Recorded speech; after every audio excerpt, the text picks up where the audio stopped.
Radhe Radhe guys. मैं आपको बताऊंगा आप अपनी इस हैबिट को कैसे छोड़ सकते हो। आप सोच रहे होंगे किस हैबिट के बारे में बता रहा है, तो मैं आपको बताना चाहूंगा जो आप इस गंदी क्रिया का शिकार हो चुके हो उसे आप कैसे छोड़ो। गंदी क्रिया मतलब आप समझ रहे होंगे, मैं खुल के कहूँ तो जो आप हस्तमैथुन का शिकार हो चुके हो उसे आप कैसे छोड़ो। सर्वप्रथम मैं आपको बताऊंगा कि आपको दृढ़ निश्चय करना होगा कि मुझे मास्टरबेशन नहीं करना।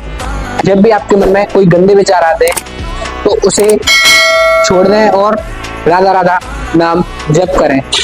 और शुरुआत में जैसे कुछ लोग होते हैं जो कहते हैं कि एक्सरसाइज करो, तो एक्सरसाइज से शरीर थकेगा तो आपका ब्रह्मचर्य बच सकता है।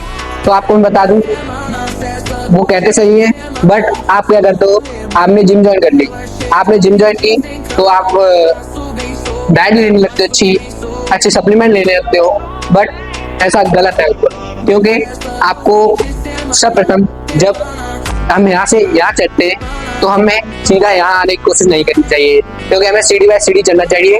याद है, हम यहाँ से यहाँ चलने की कोशिश करेंगे तो शायद हमें प्रॉब्लम हो जाएगी। तो सर्वप्रथम आपको 1 महीना अपना बिना सप्लीमेंट बिना डाइट के देसी खाने पीने पे व्यतीत करना है। उसके बाद जब खुद पर काबू पाना सीख जाओगे उसके बाद आपको अपने शरीर बनाने पे फोकस करना है। यानी मेरे कहने का मतलब है आपको पहला महीना अपना ब्रह्मचर्य को बचाने पे देना है। उसके बाद जब आप दूसरे महीने में एंटर करते हो तो आप कोई भी अपने आसपास जिम ज्वाइन कर सकते हो, जैसे मैंने अपने आसपास में एक जिम ज्वाइन की है।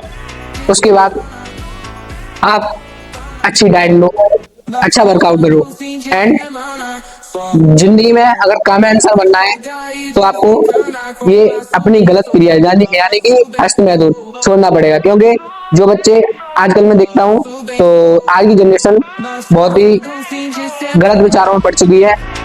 और जहाँ तक मेरी जानकारी है, मैंने देखा है जो बच्चे पढ़ते हैं वो भी इस बच्चे आदत का शिकार हो चुके हैं। आपको सर्वप्रथम बता दो, यदि आप पढ़ाई में अच्छा मुकाम हासिल करना चाहते हो तो आपको इस अपनी गंदी आदत को छोड़ना पड़ेगा। क्योंकि जैसे आपने देखा होगा कुछ बच्चे कहते हैं कि मुझे याद नहीं होता। याद क्यों नहीं होता? ऐसा कारण क्या है जिस वजह से आपको याद नहीं हो रहा? तो वो कारण यही है कि आप गलत आचरण में बच चुके हो, जिससे कि आपकी स्मृति शक्ति नष्ट हो चुकी है। और यहाँ तक हो सके प्रेमानंद जी महाराज जी का आचरण, उनके पद पर चलो, जो वो बताते हैं वैसे करो और अपने जीवन का एक भी लक्ष्य बनाओ। सर्वप्रथम अपना एम हासिल करना, दूसरा उसके जब एम हासिल कर लोगे तो आपके पास पैसा होगा। सेकंड तगड़ा शरीर बनाओ। जब आप मजबूत हो गए, शरीर से अच्छे हो गए तो आप जिंदगी में कहीं भी किसी भी क्षेत्र में आपको डरने की जरूरत नहीं पड़ेगी। तो यदि आप भी हमारी इस वेब सीरीज का पार्ट बनना चाहते हो तो मेरी इस वेब सीरीज जो कि संडे से आने वाली है